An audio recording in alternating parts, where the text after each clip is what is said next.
What is up, Jaguar students? It's your friendly neighborhood math teacher, Mr. Allred, and I would like to personally welcome you here to Unit 3, mini lesson number 2, about proportional relationships.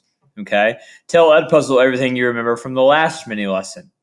That's right. Yesterday we talked about ratios and rates. We said a ratio was a comparison of two numbers by division. We said a rate was a comparison of two numbers with different quantities. And the big thing we talked about was unit rates. And we said unit rates were where you simplified a rate so that the denominator was 1. Right? That's everything we talked about yesterday. We looked at our Best Buy activity. We were able to find the price per ounce of Cheetos, or we were able to compare the price per ounce of a gallon of milk, whatever it was that we were talking about yesterday. We talked about ratios, rates, and unit rates. Today we're talking about proportional relationships and the constant of proportionality. So we're gonna extend our learning a little further. Okay, I wanted to make you aware. This is your second entry in the table of contents on this 25th day of October 2017. So this is Unit 3, mini lesson number 2, proportional relationships. We're going to go ahead and get started. Okay, this is entry number 2, so you want to write that on the top right-hand side of your page. And we're going to get started with some essential vocabulary. The big thing we're going to talk about today is the word proportion. A proportion is an equation that says that two ratios are equal. So it's whenever two ratios are equal. Whenever two ratios form a proportion, we say that they are proportional. Okay? If a relationship is proportional, that means that there is a constant rate that relates one variable to another through multiplication or through division.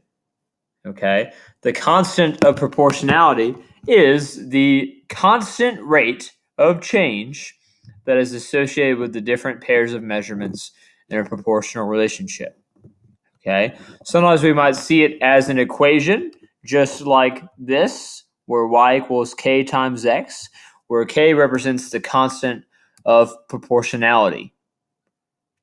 If we ever wanted to solve for k, which we'll do in this table, you can take the y value and divide it by the x value. Okay? So right here, where it says based on the rate table, what is the constant of proportionality? Just like I said, if you take the y value and divide it by the x value, that'll tell you. And in this example, if you take any of these y values, 4 divided by 1 is 4, 8 divided by 2 is 4, 12 divided by 3 is 4, and 16 divided by 4 is 4. So based on that, all of the x's are being multiplied by 4 to get the y's. All of the y's are being divided by 4 to get the x's. The constant of proportionality there is 4.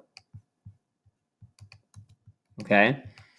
So essentially, it's if you look at a table and you can see that all the x's are being multiplied by the same thing to get the y value, then the constant of proportionality is whatever that thing is that you're multiplying by. Okay? Some guided practice here. 2 tables. There's a bookstore called Books Unlimited, and at Books Unlimited, 4 paperback books cost $16. We're going to try to fill in the missing values in this ratio table and then answer a couple of questions. Like it said in the word problem, those 4 books cost $16. The price per book, just like we talked about yesterday, right? The unit rate, okay, would be we would take the price, 16, and divide it by 4 and get 4.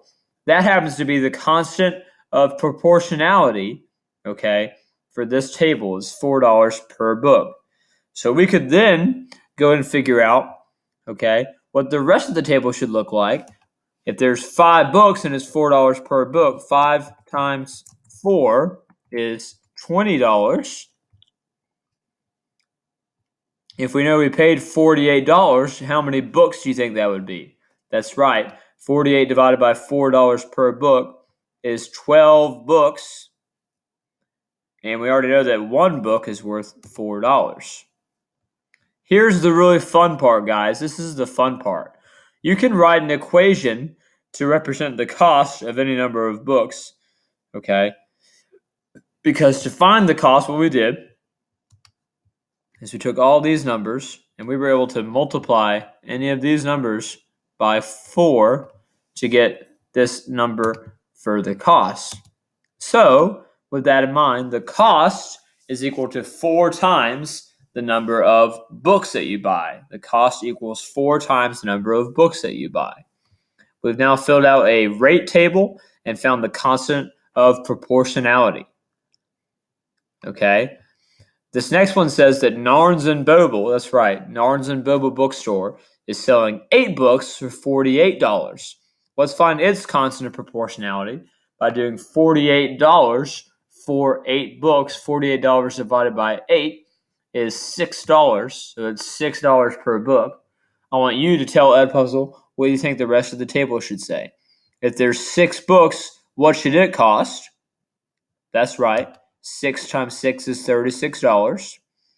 If the total cost is $96, how many books would that be? That's right. 96 divided by 6 is 16. Right? One book is worth $6. So pick from Edpuzzle, which equation do you think would represent the cost of any number of books?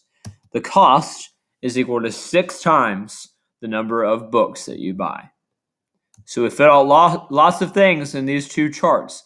The big thing is that the constant of proportionality is the constant rate of change that you find in the table. So if you see that all of the x values are being multiplied by the same thing to get the y values, that would make that the constant of proportionality.